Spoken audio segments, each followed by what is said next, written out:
नमस्कार दोस्तों, योगेश्वर स्टोरीज में आपका स्वागत है। हम लाए हैं आपके लिए नई व रोचक कहानियां। तो आइए शुरू करते हैं। समर्पण। समर्पण को समझाते हुए स्वामी विवेकानंद जी ने भी कहा है, विचार लें, उस विचार को अपनी जिंदगी बना लें। उस विचार के बारे में सोचें, उसके सपने देखें, उस विचार को जिएं। आपका मन, आपकी मांसपेशियां और शरीर का प्रत्येक अंग उस विचार से भरपूर हों। दूसरे सभी विचारों को छोड़ दें। यही सफलता का तरीका है। तो आइए समझते हैं समर्पण के महत्व को। तानसेन मुगलकालीन भारत के सबसे श्रेष्ठ संगीतकार थे। वे अकबर के दरबार के नवरत्नों में न सिर्फ शामिल थे, बल्कि अकबर उनके संगीत के दीवाने भी थे।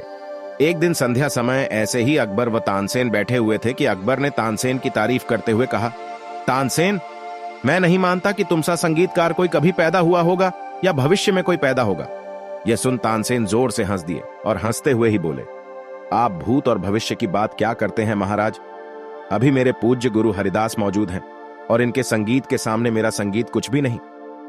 अकबर यह सुनते ही बुरी तरह चौंक गए। उन्होंने दृढ़तापूर्वक कहा, यह तो हो ही नहीं सकता। शायद तुम्हारे गुरु हैं, इसलिए तुम्हें ऐसा लग रहा है। तानसेन ने कहा, नहीं महाराज, मैं जो कह रहा हूं वह बात 100% सही है। इसमें गुरु प्रभाव तनिक भी नहीं। मेरे गुरु हरिदास वास्तव में मुझसे कई गुना प्रतिभावान है। लेकिन अकबर को अब भी विश्वास नहीं हो रहा था। सो उन्होंने तत्क्षण तानसेन से कहा, ठीक है, तो उन्हें दरबार में बुला लाओ, मैं उनका संगीत सुनना चाहता हूं। तानसेन ने हंसते हुए कहा, वे दरबार में कभी नहीं आएंगे। उनका संगीत सुनना हो तो हमें ही उनके वहां जाना पड़ेगा। अब अकबर तो कला प्रेमी थे। वे तुरंत तानसेन के साथ हरिदास के घर जाने को निकल पड़े। जैसे ही घर के निकट पहुंचे, तानसेन ने कहा, हम यहां बागड़ में छिप जाते हैं, देखते हैं वे कब राग छेड़ते हैं। अकबर बोले, अरे, हम यहां इंतजार क्यों करें? तुम जाकर उनसे कह दो कि महाराज स्वयं पधारे हैं और आपका संगीत सुनना चाहते हैं। तानसेन ने कहा, यह नहीं हो सकता महाराज। उन्हें आपके आने जाने से कोई फर्क नहीं पड़ने वाला। वे तो अपनी मर्जी से अपने समय पर ही राग छेड़ेंगे। अब तो और कुछ किया नहीं जा सकता था। अकबर को हरिदास का संगीत सुनना ही था। सो चुपचाप तानसेन के साथ बागड़ के पीछे छिप गए और हरिदास के राग छेड़ने का इंतजार करते रहे। उधर मध्य रात्रि को हरिदास ने आलाप छेड़ा और छेड़ा तो ऐसा छेड़ा कि अकबर स्तब्ध रह गए। उनकी आंखों से आंसू बहने लगे। बात तानसेन की 100% सही थी। तानसेन का उसके गुरु से कोई मुकाबला हो ही नहीं सकता था। खैर, हरिदास का पूरा गान सुन अकबर व तानसेन राजमहल के लिए निकल पड़े। रास्ते में अकबर ने तानसेन से पूछा, तुम ऐसा क्यों नहीं गा सकते?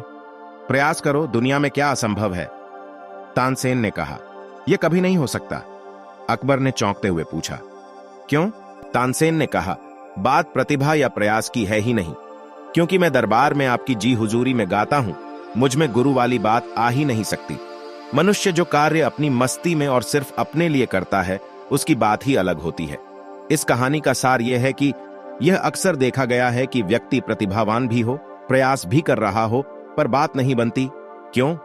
क्योंकि मनुष्य अपनी प्रतिभा का उपयोग अक्सर दूसरों पर रुआब झाड़ने हेतु करता है या दूसरों की जी हुजूरी में अपनी प्रतिभा का गला घोंट देता है। मनुष्य प्रयास भी सम्मान व समृद्धि पाने हेतु ही करता है, लेकिन वह भूल जाता है कि इन सब चक्करों में उसकी वास्तविक प्रतिभा ढंक जाती है। यह ध्यान रख लेना कि जिन्होंने भी ऐतिहासिक सफलता पाई है, उन्होंने अपनी प्रतिभा अपनी मस्ती हेतु अपने पे ही निछावर करके पाई है। और इस कारण उनकी प्रतिभा कुछ ऐसी निखरी है कि पूरे विश्व ने उनकी प्रतिभा को सलाम किया है। सो आप में प्रतिभा है तो डूब जाओ, उसी का आनंद लो, उसमें झूमो, सम्मान व समृद्धि का ख्याल छोड़ो। वह तो आपके द्वार अपनी प्रतिभा की मस्ती में डूबने मात्र से पीछे पीछे चले ही आएंगे। आपको हमारी यह वीडियो कैसी लगी, कमेंट करके जरूर बताएं।